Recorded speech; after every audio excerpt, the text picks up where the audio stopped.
بسم اللہ الرحمن الرحیم وبہ نستعین۔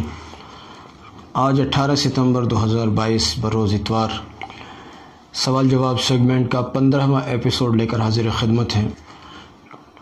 اس سیگمنٹ کی خصوصیت یہ ہوتی ہے کہ اس کے اندر آپ کے بہت سارے سوالات ہوتے ہیں اور ان کے جواب دیے جاتے ہیں۔ آپ بھی اس میں شریک ہو سکتے ہیں اپنے سوالات کے ذریعے، اور بہرحال اس میں شرکت کا ایک بڑا اچھا طریقہ یہ ہے کہ دوسروں تک اس کو کثرت سے شیئر کیا کریں تاکہ آپ کو بھی دین کی بات کو یا دین کے علم کو شیئر کرنے کا ثواب حاصل ہو۔ جزاکم اللہ۔ آج ہم نے پہلا سوال لیا ہے بنت نظام الدین صاحبہ کا، جو سیانہ سے تعلق رکھتے ہیں۔ انہوں نے کہا ہے کہ حضرت کیمیکل والی مہندی کا کیا حکم ہے؟ ان کا سوال تھوڑا تفصیل سے تھا، لیکن یہاں اتنی تفصیل چونکہ ممکن نہیں ہے، سیگمنٹ بہت لمبا ہو جائے گا، اس لیے ہم نے ان کے سوال کا جو اصل جزیہ تھا اس کو لیا ہے اور اسی پر ہم انشاءاللہ بات کریں گے۔ دیکھیں، کیمیکل کسی بھی قسم کا ہو، کسی بھی چیز میں ہو، چاہے مہندی میں ہو، چاہے کسی کھان پان میں ہو، وہ مطلقاً ناجائز نہیں ہے۔ کیمیکل اس وقت میں غلط ہوگا یا اس وقت میں اس کی اجازت نہیں دی جائے گی جب کہ اس کے اندر کسی قسم کی کوئی نجس، کوئی خراب چیز، کوئی ناپاک چیز اس کے اندر شامل ہو، تب اس چیز کے ناپاک چیز کے شامل ہونے کی بنیاد پر اس کیمیکل کو ہم ناجائز قرار دیتے ہیں۔ اور اس وقت میں اگر وہ کیمیکل جو کسی ناجائز چیز کو مل کر بنا ہے وہ کسی بھی چیز کے اندر اگر شامل ہوتا ہے تو اس چیز کے حکم کو بھی وہ متاثر کر دیتا ہے۔ اب جہاں تک بات مہندی کی ہے کہ اگر کیمیکل کی، آپ نے سوال کیا ہے کہ کیمیکل والی مہندی جو بازار میں آتی ہے عام طور پر، جو کیپ کی شکل میں آتی ہے، اور اگر اس کے اندر کوئی ایسا کیمیکل ملا ہوا ہے جس کیمیکل کا جو اس کے اندر جو چیزیں شامل کی گئی ہیں اس میں کوئی ناجائز چیز یا کوئی نجس چیز اس میں شامل کی گئی ہو، تو ظاہر بات ہے کہ پھر اس کی بنیاد پر وہ کیمیکل بھی نجس ہوگا، اور وہ نجس یہ ناپاک کیمیکل جس چیز میں یعنی مہندی وغیرہ میں مل جائے گا تو پھر وہ مہندی بھی کو بھی متاثر کر دے گا۔ ایسی مہندی کا استعمال کرنا درست نہیں ہوگا۔ اب بازار میں الگ الگ قسم کی مہندی آتی ہیں۔ کئی بار یہ سوال ہوتا ہے کہ جی کیمیکل جو اس میں یوز ہوا ہے وہ اس میں کوئی نجس نہیں ہے اگر، اور پھر وہ اس کے اندر شامل کیا جا رہا ہے تو پھر اس مہندی کا کیا حکم ہے؟ تو یاد رکھیے، ایک اصول ہے للاکثر حکم الکل، اکثر کے اوپر حکم کل لگایا جاتا ہے۔ اگر 50% اس کے اندر 50% سے زیادہ اگر مہندی ہے اور باقی اس میں پاکیزہ کیمیکل ہے، کوئی خراب والی بات نہیں ہو رہی، جو خراب چیزوں سے مل کر بنا ہے اس کیمیکل کی بات نہیں ہو رہی، صاف ستھرا کیمیکل ہے، 50% سے زیادہ اگر اس کے اندر مہندی ہے تو اس کو مہندی مانا جائے گا، اور اگر 50% سے کم اس کے اندر مہندی ہے اور باقی اس میں کیمیکل اور جو بھی انہوں نے پروڈکشن کرنے کے طور پہ جو بھی انہوں نے پروڈکٹ ڈالے ہوں گے وہ اس کے اندر چیزیں ہیں، تو پھر اس صورت میں اس کا حکم کیمیکل کا لگے گا، پھر وہ مہندی نہیں رہی۔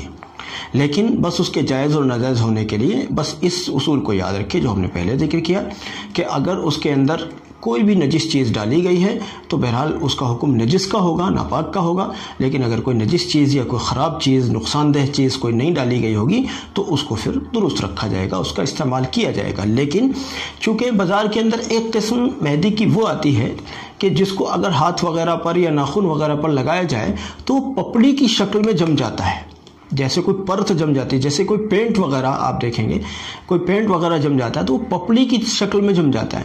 ایسے ہی کچھ مہندیوں کا ذکر کیا جا رہا ہے کہ کچھ ایسی مہندی آتی ہیں بازار میں جو پپڑی کی شکل میں جم جاتی ہیں۔ تو یاد رکھیے کہ جو مہندی پپڑی کی شکل میں جم جاتی ہے، سوکھنے کے بعد، چھوٹنے کے بعد، دھونے کے بعد پپڑی کی شکل میں جم گئی تو اس کا استعمال درست نہیں ہوگا۔ اب چاہے وہ اسکن پر ہو، کھال پر ہو، چاہے وہ ناخنوں پر ہو، اگر ناخنوں کے اوپر جم رہی ہے پپڑی کی شکل میں تو بھی درست نہیں ہوگا، اور اگر وہ ہاتھوں پر جم رہی ہے یعنی کھال پر، اسکن پر جم رہی ہے تب بھی درست نہیں ہوگا۔ مہندی کا اصل کام ہے رنگ چڑھانا، پپڑی جمانا نہیں۔ اگر رنگ چڑھانے والی مہندی ہے اس شرط کے ساتھ جو ہم نے پہلے ذکر کی کہ اس کے اندر کسی قسم کی نجس نہ ملی ہو، تو اگر اس کے ذریعے سے رنگ چڑھا ہے تو وہ درست ہے، بلکہ بہتر ہے، اس کا خواتین کو بدرجہ استعمال کرنا چاہیے۔ لیکن اگر اس کے اندر ایسی کوئی آمیزش کی گئی ہے جس کے ذریعے سے وہ پپڑی جما دیتی ہے، تو پھر اس کا استعمال نہیں کیا جائے۔ اگر اس کا استعمال کیا جائے گا تو غسل اور وضو وغیرہ متاثر ہوگا۔ اور ایک سوال اس میں جو ہم نے لیا نہیں ہے، شامل نہیں کیا ہے، تو اسی کا ایک جزویہ تھا کہ کیا ناخن کا اور اسکن کا حکم الگ الگ ہوگا؟ تو جو حکم اسکن کا ہوگا، کھال کا ہوگا، ہاتھ کا ہوگا، وہی حکم ناخن کا بھی ہوگا۔ پپڑی یہاں جمے یعنی ناخن پر جمے، چاہے کھال پر جمے، دونوں ایک ہی حکم رکھتے ہیں۔ جہاں بھی جم جائے گی پپڑی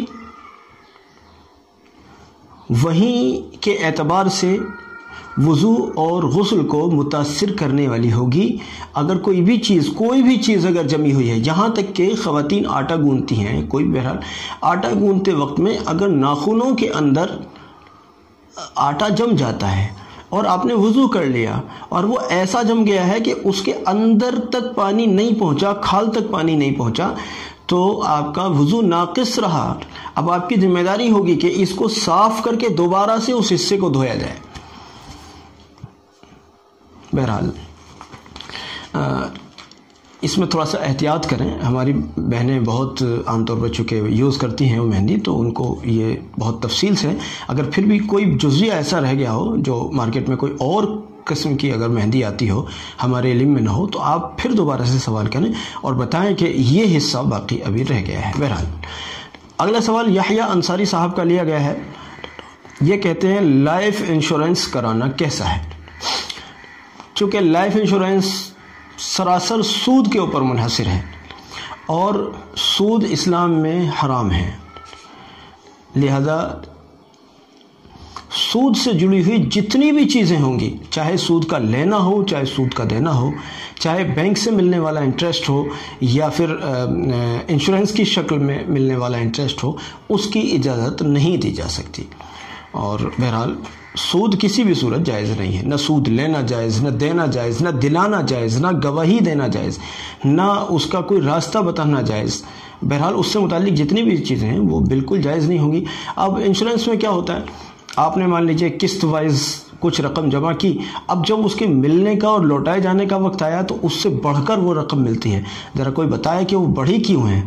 ظاہر بات ہے کہ سود میں ہی بڑھتی ہے، یا تو بزنس میں بڑھتی ہے رقم، بزنس کا وہاں کوئی تعلق ہی نہیں ہے، تو دوسری صورت سود کی ہوتی ہے کہ سود سے بڑھے گی، تو وہاں چونکہ بزنس کا کوئی تعلق نہیں ہے تو سود سے بڑھائی گئی ہے وہ رقم، لہذا وہ درست بالکل بھی نہیں ہوگی۔ اگلا سوال ہے، کہتے ہیں کہ حضرت خواتین کو سر کے بال کاٹنا کیسا ہے؟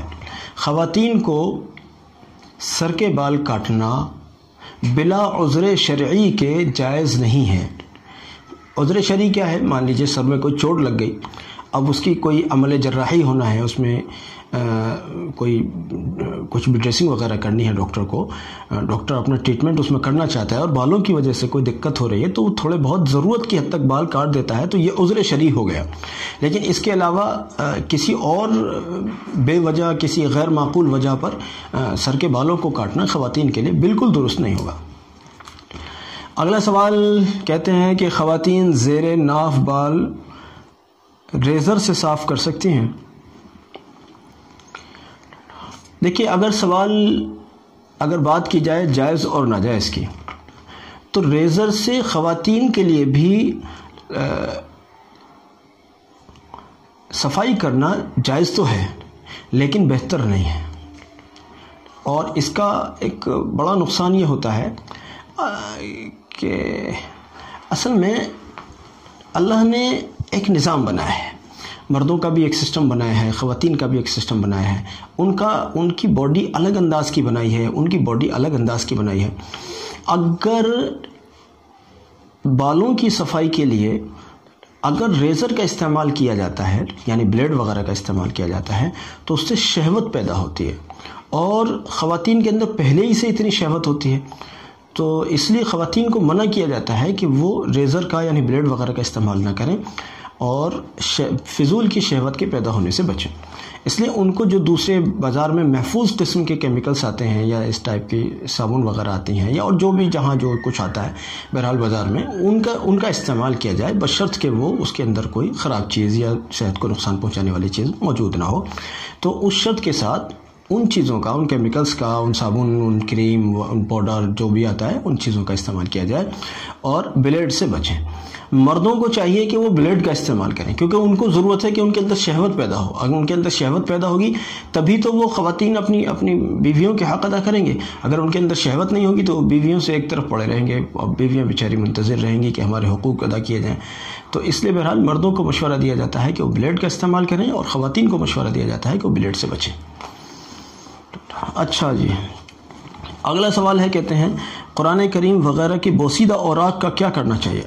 جو قرآن شریف جو شہید ہو جاتے ہیں بہت پرانے ہو جانے کے نتیجے میں ان کے اوراق جو ہے وہ متاثر ہو جاتے ہیں، وہ کبھی گل جاتے ہیں، کبھی شہید ہو جاتے ہیں، کبھی کچھ اور ہو جاتا ہے، پڑھنے کے لائق نہیں رہتے. اگر ان کا پرانا پن یا ان کی بوسیدگی ان کا اس طرح کا ہے کہ ان کو ریپیئر کرایا جا سکتا ہے، ٹھیک کرایا جا سکتا ہے، تو پہلے نمبر پر یہ ہے کہ ان کو ٹھیک کرایا جائے، ان کی مرمت وغیرہ کرایا جائے. کوئی پارا اگر زیادہ شہید ہو گیا تو اس کی جگہ دوسرا نیا پارا ڈال کر اس کی دوبارہ سے جلد سازی کرائی جائے. لیکن کئی بار ایسا ہوتا ہے کہ اتنا زیادہ نہیں ہوتا اور بہت زیادہ بوسیدگی آ گئی ہوتی ہے تو پھر اس کو کسی محفوظ جگہ پر، جیسے کسی کنویں، کوئی محفوظ کنواں، صاف ستھرا کنواں جس میں کوئی گندگی نہ ڈالی جاتی ہو، کسی ایسے کنویں میں ڈال دیا جائے، کسی چلتے ہوئے پانی میں ڈال دیا جائے، یا کسی جگہ پر محفوظ جگہ پر کوئی گڑھا کھود کر اس میں اس کو دفن کر دیا جائے. ایسی جگہ جہاں لوگوں کے پیر ویر نہ پڑتے ہوں تاکہ بے ادبی نہ ہو. تو اس طرح سے یہ بوسیدہ اوراق والے جو پارے، قرآن شریف، قاعدے وغیرہ اس ٹائپ کی چیزیں ہوتی ہیں، ان مقدس اوراق کو اس طرح سے ان کو تلف کرنا چاہیے، ان کی محفوظی کا انتظام کرنا چاہیے. اور ایسی جگہ ان کو یہ تلف ان کا ایسی جگہ کرنا چاہیے جہاں یقینی ہو کہ یہاں بے ادبی نہیں ہوگی. اچھا جی، اگلا ایک اور سوال ہے، کہتے ہیں حضرت کسی عورت کو ہم نے شہوت کے ساتھ ہاتھ لگایا، آگے چل کر اس کی بیٹی کے ساتھ ہمارا رشتہ ہونے لگا تو کیا یہ نکاح درست ہوگا؟ مطلب آپ یہ چاہتے ہیں کہ ماں اور بیٹی دونوں کا شکار کریں؟ نعوذ باللہ. بھئی یہ درست نہیں ہے. آپ پہلے ماں کے ساتھ آپ نے تعلق قائم کیا، چاہے وہ کسی بھی درجے کا تھا، مجھے کسی کے ذاتی معاملات سے کوئی بحث نہیں ہے، چاہے وہ تعلق کسی بھی درجے کا تھا، چاہے آپ نے شہوت کے ساتھ اس کو صرف ہاتھ ہی لگایا تھا، اب اس کی نسلیں آپ کے اوپر حرام ہو گئی، اس کی بیٹی سے آپ نکاح نہیں کر سکتے. یہ بہت مسلم اصول ہے، اس میں کوئی گنجائش نہیں ہوگی.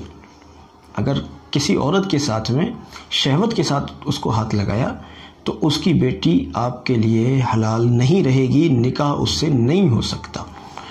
اگر آپ یہ چاہتے تھے کہ اس کی بیٹی کے ساتھ میرا نکاح ہو، آگے چل کر ہو یا جیسے بھی آپ چاہتے تھے، تو اس کی ماں کو کم سے کم اپنے شر سے محفوظ رکھنا تھا. اللہ تعالیٰ حفاظت رکھے. یہ بہت سخت گناہ ہے میرے بھائیوں، اس گناہ سے بچو. بہت کبیرہ، بہت ہی کبیرہ گناہوں میں بڑا گھنونا گناہ ہے، اور یہ عورت پر ایک جرم، ایک ظلم ہے، اور ظلم کا نتیجہ کبھی بھی اچھا نہیں ہوتا. اس لیے بچو اس طرح کے تمام گناہوں سے. اللہ رب العزت ہماری شہوت کو ناجائز رخ اختیار کرنے سے ہماری حفاظت رکھے. اپنی شہوات کو جائز طریقے پر پورا کیا کرو. اسی لیے کہا جاتا ہے مناسب عمر میں نکاح ہو جانا چاہیے. اسی لیے کہا جاتا ہے کہ اس سے پہلے کہ آدمی گمراہی کی طرف جائے، اس سے پہلے اس کا نکاح ہو جانا چاہیے، تاکہ وہ اپنے لیے جہنم کے گڑھے نہ کھودے. مرد ہو یا عورت، دونوں کے لیے یہی حکم ہے. اور ایک چیز اور بتاتا چلتا ہوں ساتھ ساتھ، اگر مان لیجئے گھر والوں نے کبھی کبھی ایسا ہوتا ہے، گھر والوں کی کوئی ایسی مجبوری ہوتی ہے، یا گھر والے خیال نہیں کر رہے ہوتے ہیں کہ ہمارا بیٹا یا ہماری بیٹی جوان ہو گئے ہیں اور وہ شادی نہیں کر پا رہے ہوتے ہیں، تو بچوں کو چاہیے پھر اپنا فیصلہ خود کر لیں، جہنم کا راستہ اختیار کریں. اس سے بہتر یہ ہے کہ اپنی شادی کی فکر کر لیں. گھر والے نہیں کر رہے ہیں، اپنے آپ کر لو، گھر والوں کا اعتماد میں لے لو کہ صاحب میں نے وہ فلاں جگہ ایک لڑکی دیکھ لی ہے، یا میں نے فلاں جگہ ایک لڑکا دیکھ لیا ہے، میرا نکاح آپ اس کے ساتھ کر دیجئے. آپ کو تو سنائی آئی نہیں کہ میں جوان ہو گیا ہوں یا جوان ہو گئی ہوں، صاحب آپ میرا نکاح کر دیجیے فلاں شخص کے ساتھ یا فلاں عورت کے ساتھ. ہو گیا کام بڑھیا. کتنا آسان ہے. گناہوں کی راہ نہ دیکھو خدا کے واسطے. امت برباد ہو رہی ہے، امت برباد ہو رہی ہے. گناہوں کی طرف جانے سے امت برباد ہو رہی ہے، اور یہ گناہ تو بہت ہی گھناؤنا گناہ ہے. اللہ رب العزت اس سے اور اس طرح کے تمام گناہوں سے ہماری حفاظت فرمائے. عالیہ صاحبہ مہاراشٹر سے کہتی ہیں کہ چچا محرم ہے یا غیر محرم؟ جو سگا چچا ہے، اپنے والد حقیقی کے جو سگے بھائی ہیں، وہ چچا ہوں یا تایا، یعنی ہمارے والد کے چاہے چھوٹے بھائی ہوں چاہے بڑے بھائی ہوں، یہ محرم ہیں. اور ان سے دیکھو، ادب تو ہر ایک کا کرنا ہی ہوتا ہے، ادب کے ساتھ رہنا چاہیے خواتین کو، لیکن ان سے بہرحال چہرہ ڈھانپنے کی ضرورت نہیں ہے. البتہ اگر کوئی لگا ٹھگا چچا ہے، بنا ہوا چچا، جی ہمارے والد صاحب کے دوست ہیں، یا ہم انہیں ایسے ہی ہمارے پڑوس میں رہتے تھے، ہم انہیں ایسے ہی چچا کہنے لگے، انکل کہنے لگے، ان کے لیے نہیں ہے یہ والی بات. سگے رشتے کا اعتبار ہوتا ہے، بنے ہوئے رشتوں کا اعتبار شریعت میں نہیں ہوتا. بہرحال آج کا ہمارا سیگمنٹ اپنے مختصر سوالوں کے ساتھ مکمل ہوا. دعا کیجیے اللہ رب العزت اس کاوش کو قبول فرمائے. آپ سے بھی گزارش کرتے ہیں کہ اس کو سب لوگوں تک شیئر کیا کریں، ثواب سمجھ کر شیئر کیا کریں. علم دین کا پھیلانا، پہنچانا، یہ آپ کی ہماری سب کی ذمہ داری ہے. اللہ رب العزت اپنے فضل سے قبول فرمائے. جزاکم اللہ. السلام علیکم ورحمۃ اللہ وبرکاتہ.